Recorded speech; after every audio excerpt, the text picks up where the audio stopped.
विरार में एक अनाधिकृत 4 मंजिला इमारत का एक हिस्सा ढह गया और इस हादसे में मां बेटी समेत 17 लोगों की मौत हो गई और एक व्यक्ति गंभीर रूप से घायल हो गया। मलबे में 6 लोगों के शव निकाले गए हैं। वहीं कई लोगों ने अस्पताल में इलाज के दौरान दम तोड़ दिया। मुंबई के पास पालघर में हुए विरार बिल्डिंग हादसे में हर किसी को हिलाकर रख दिया है। विरार पूर्व में एक रिहायशी इमारत अचानक गिर गई।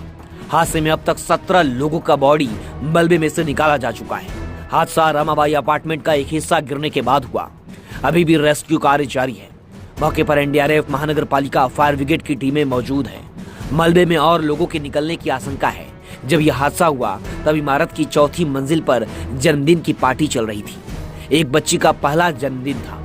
उसकी भी अपने परिवार समेत इस हादसे में मौत हो गई। बचाव दल ने 2 दिनों से लगातार जीवित लोगों की तलाश कर रहा है, लेकिन निकल रही है तो सिर्फ लाशें। महाराष्ट्र के पालघर जिले में आने वाला विरार मुंबई महानगर क्षेत्र का हिस्सा है।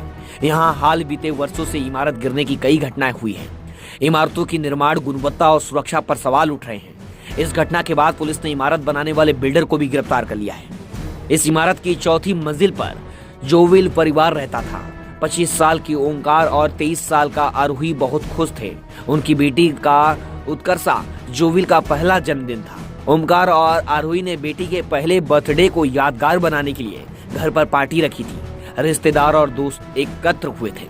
बेटी ने कैंडल बुझाई और केक काटा। जन्मदिन की पार्टी में खुशियां छाई थी, लेकिन एक ही पल में ये मातम में बदल गई। बिल्डिंग भर भरा कर गिर गई। जहां तुम जियो हजारों साल बज रहा था, वहां जिंदगी बचाने की चीख पुकार मच गई। बिल्डिंग हादसे ने मासूम उत्कर्षा की जान ले ली। उसकी मां आरोही की भी मौत हो गई।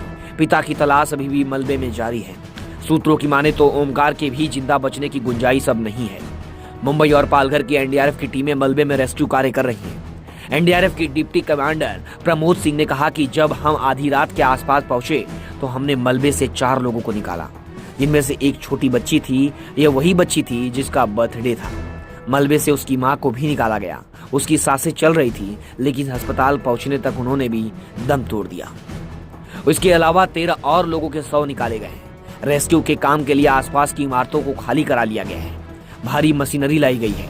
भारी से भारी, बड़ी से बड़ी मशीनें लाई गई हैं। रात भर हाथों से मलबा हटाने का काम किया गया ताकि और नुकसान ना हो और लोग जिंदा बच सकें। एहतियात के तौर पर आसपास की चौल और इमारतों को भी खाली करा लिया गया है। कटर मशीन लगाई गई है। स्नीफर डॉग्स भी सर्च अभियान में लगाए गए हैं। अफसरों ने बताया कि लोगों ने चेतावनी को अनदेखा किया। इमारत को 2012-13 में ही अवैध रूप से बनाया गया था। इसे Vasai Virar city municipal corporation BVCMC ने नोटिस भी जारी किए थे। यह बिल्डिंग अवैध तो थी ही, साथ ही असुरक्षित भी थी। लेकिन निवासियों का आरोप है कि डेवलपर ने नोटिस पर ध्यान नहीं दिया। तुकाराम सिंधे ने बताया कि वह 13 साल से रमाबाई अपार्टमेंट में रह रहे थे। डेवलपर को नागरिक निकाय से 3 नोटिस मिले, लेकिन कुछ नहीं किया गया। उन्होंने बताया कि पिछले हफ्ते एक सीढ़ी भी गिरी थी। बिल्डर को चेतावनी दी गई थी कि इमारत गिर सकती है, लेकिन इसे अनदेखा कर दिया गया। विरार पुलिस ने पुष्टि की है कि उन्होंने Sai Datta builders and developers के मालिक 47 वर्षीय निट्ठल गोपीनाथ साने को गिरफ्तार कर लिया है। इसी बिल्डर ने इस बिल्डिंग को बनाया था। उसके खिलाफ महाराष्ट्र क्षेत्रीय टाउन प्लानिंग MRTP अधिनियम 1967 और भारतीय न्याय संहिता की धारा 105 गैर इरादतन हत्या के तहत केस दर्ज किया गया है। अब इस मामले में अभी भी रेस्क्यू ऑपरेशन जारी है और लोगों को मलबे में से निकाला जा रहा है। एनडीआरएफ की टीमें लगातार 2 से 3 दिनों हो गए। रेस्क्यू ऑपरेशन अभी भी जारी है। जय हिंद। जैसा कि आप सभी को पूर्व विदित है कि ये G+4 बिल्डिंग थी और यहाँ पर जो कोलैप्स स्ट्रक्चर का डिजास्टर था वो पूरा पैनकेक था। पूरी की पूरी बिल्डिंग जो थी वो एकदम पैनकेक नीचे की तरफ आ गई और जो भी डिसीज पर्सन थे वो मलबे के अंदर थे। हमने जब सूचना मिली एनडीआरएफ को, तुरंत हमारी टीम पहुंची। सबसे पहले इंस्पेक्टर अपने सुरेंद्र पुनिया साहब के साथ टीम 5 आई और टीम 5 की अपने इंस्पेक्टर अरुण साहब के साथ आई। टीम आने के बाद वहाँ पर सबसे पहले हमने टेक्निकल सर्च, विक्टिम को किस प्रकार लोकेट किया जाता है, तो उसमें रेस्क्यू रडार, लाइव डिटेक्टर्स का यूज़ किया। साथ में हमारे पास अपने प्रोफेशनल और इक्विपमेंट्स होते हैं जिनकी मदद लेते हैं समय समय से। कैनाइन सर्च से हमें और आइडिया हो जा रहा था कि इस तरफ से हमें सर्च का मेन एरिया जो है वहाँ पर करने का। उसके हिसाब से हमने सर्च करना शुरू किया। टीम 2 तरफ से 2 एंगल से लगी थी और चूँकि जो बिल्डिंग थी पूरी की पूरी अनस्टेबल थी, और अनस्टेबल बिल्डिंग पे वजह से हमारे काम में थोड़ा और इसको एड ऑन डिज़ास्टर का जो सिचुएशन था वो था। फिर काम होने लगा, बॉडीज़ फिर मिलने लगी। जो सरफेस विक्टिम्स थे शुरू के कुछ, वो लोकल पॉपुलेशन ने बचाया था, सिविल बॉडीज़ ने। फायर ब्रिगेड आई, उसके साथ ही तुरंत अपनी टीम पहुंच गई थी। तो हमने काम कोशिश करने की पूरा एक एक तरीके से क्लियर करके, जिसके कितने घंटे आप उन लोगों ने काम किया? हमारी टीम सर 1:20-25 पे पहुंच गई थी पहली, और दूसरी टीम जो पहुंचनी थी 3:30 बजे रात में पहुंची, मुंबई वाली। उसके बाद काम पहली टीम ने आके कुछ सरफेस विक्टिम्स निकाले, जिसमें कि लाइव विक्टिम्स 2 थे, 1 इंजर्ड था। और उसके अलावा फिर धीरे धीरे जब सर्चिंग शुरू की तो डेड बॉडीज़ मिलने लगी, क्योंकि पैनकेक स्ट्रक्चर की सबसे बड़ी दिक्कत होती है कोलैप्स की।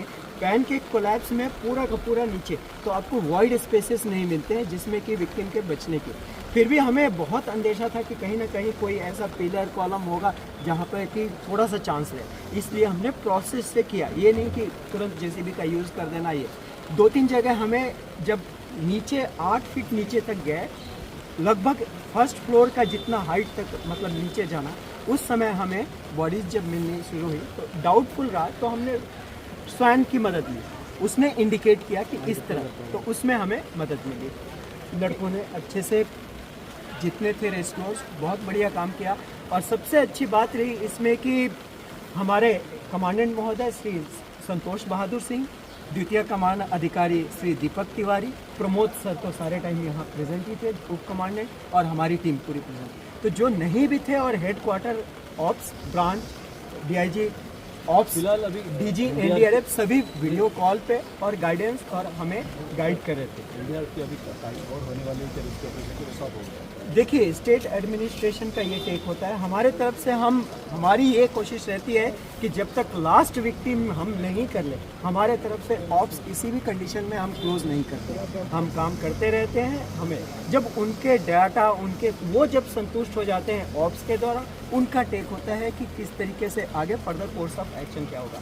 लेकिन मैं यहाँ पर आप सबके माध्यम से ये कहना चाहूँगा कि collector madam Shri Indu Jakhar madam का, जो यहाँ की हैं, यहाँ के जो पुलिस के सर आए थे उनका, क्योंकि उन्होंने क्राउड मैनेजमेंट, और सबसे बड़ा धन्यवाद फायर और आपकी सर्विसेज को जिन्होंने पब्लिक को समझाने में मदद की, क्योंकि ये भी एक डिजास्टर पिकनिक जो होता है उसमें और फर्दर तो जो हम लोगों ने एक्सेस कंट्रोल और जितना लिमिटेशन बनाया था कि इससे आगे नहीं आएंगे, उससे आगे कोई व्यक्ति नहीं आने से हमने शांतिपूर्ण काम किया और हमें टाइम भी पूरा मिला अपने काम करने का।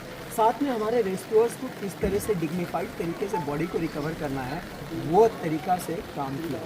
इसमें शासन, प्रशासन, मीडिया और सबसे ज़्यादा जिसके फैमिली के डिसीज पर्सन थे उन लोगों का धन्यवाद, जिन्होंने कि बहुत ही धैर्य रखा। और धैर्य रख के ऐसा नहीं कि उनका साइट पर पहुंच जाना, तोड़ फोड़ मचाना, या जैसे कई बार डिजास्टर से इनको होता है। सर, तो सभी के अब तक कितनी बॉडीज मिली है, क्या अभी भी देखिए एग्जैक्ट फिगर जो हमारे आने से पहले का है उसके साथ मिला के शासन अपना यहाँ का प्रशासन देता है, वो हमारे आने के बाद जो हम लोग करते हैं हम उसको, तो हमारा मेन जो प्रोफेशनल काम है हम करके हमने जो किया, एक लाइव विक्टिम निकाला, एक इंजर्ड, 2 लाइव विक्टिम और 16 हमने डिसीज्ड टोटल। सर आपको आने में कितना समय लगा? आपको कब सूचना मिली थी? कितना घंटा काम किया आपने? सर आजू बाजू इतना इलीगल होने के बाद आपको क्या दिक्कत आई? सर वो देखिए, मेरा जो हम सब जो काम करते हैं, हमारा रेस्क्यू ऑपरेशन है, we are better qualified, we are professionally equipped, we are well trained, that part is ours. हमारा चाहे जितने इक्विपमेंट्स हैं, बाकी चीजें हैं, वो हमारा पार्ट है। अब क्या हुआ, कैसे हुआ, बैकग्राउंड या क्या, वो हम उसके डोमेन एक्सपर्ट भी नहीं है और उससे हमारा कोई नहीं। हमारा काम है ऑपरेशन। हमारा ये कोशिश रहता है कि बेस्ट ऑफ द बेस्ट करें, आपके साथ रहें, आपके साथ मिलके काम करें, किसी के साथ भी अनुचित व्यवहार। सर क्या क्या टेक्नोलॉजीज आप लोगों ने यूज किया रेस्क्यू करने में? देखिए हमारी जो टीम है वेल ट्रेंड टीम रहती है, सभी का बेसिक से लेकर एडवांस कोर्सेज किए, जितने आपको लोग दिख रहे हैं सभी हर तरीके की इक्विपमेंट जो कि 300 प्लस, हमारी एनडीआरएफ के 300 plus high profile high value equipments होते हैं, तो उसके साथ काम करने के लिए हर रेस्क्यूअर वेल ट्रेंड रहता है। सभी को हर तरह का लाइफ डिटेक्टर्स 1 2 हो, रेस्क्यू रडार हो, कम अलोंग हो, एयर लिफ्टिंग बैग्स हो, शोरिंग की चीज़ें हो, या किसी भी तरीके के इक्विपमेंट की हैंडलिंग के लिए वो ट्रेंड है। और हमारी टीम में स्वान दस्ता है, वो भी वेल ट्रेंड रहते हैं और उनको पूरा, और हम लोगों के साथ जितने स्वान दस्ता था शुरू में उसने बहुत अच्छा हमें गाइड किया। हम जिस तरफ सोच रहे थे उससे हमें उसने पॉजिटिव किया। टेक्निकल सर्च के साथ, डॉग के साथ कैनाइन सर्च किया, और फिजिकल सर्च सारे रेस्क्यूअर्स टीम कमांडर्स की देखरेख में करते हैं। वहाँ पर टीम कमांडर्स, सब team commanders search and rescue operation को अंजाम देते हैं। सर आपको सूचना कभी मिली थी? आप यहाँ कितने स्पॉट कितना टाइम पहुंचे सूचना मिलने के बाद? देखिए, हमें टाइमली जैसे घटना हुई थी 1 बजे सूचना मिली थी हमारे टीम कमांडर साहब को, और टीम यहाँ पे 1:20-25 में पहुँच गई थी। 1:20 में हमारा बाहर था और 1:25 में साइट पे हमारा काम आप शुरू। पालघर यूनिट है आपकी? पालघर की जो टीम है प्रेजेंट सिचुएशन देखते हुए विरार में डिप्लॉयड थी team 5N, team commander Surendra Punia के साथ। और जो दूसरी टीम की हमें रिक्वायरमेंट हमने बात किया तो उन्होंने कहा सर पैनकेक है, टाइम लगता है। तुरंत दूसरी टीम कमांडर अरुण साहब के साथ वहां से मार्च हो गई करेक्ट 2 बजे, और हम लोग 3:27 पे, चूंकि विराट पुल पे थोड़ा सा जाम की वजह से टाइम लगा, लेकिन शासन प्रशासन की मदद से हम वहां से भी टाइम में पहुंच गए और हमारा यही काम था। और कंटिन्यूअस हमारे रेस्क्यूअर्स आप जैसे देख रहे हैं कि इस साइट को हम लोगों ने कभी छोड़ा नहीं, काम किया। सर क्या अभी भी अंदर बॉडी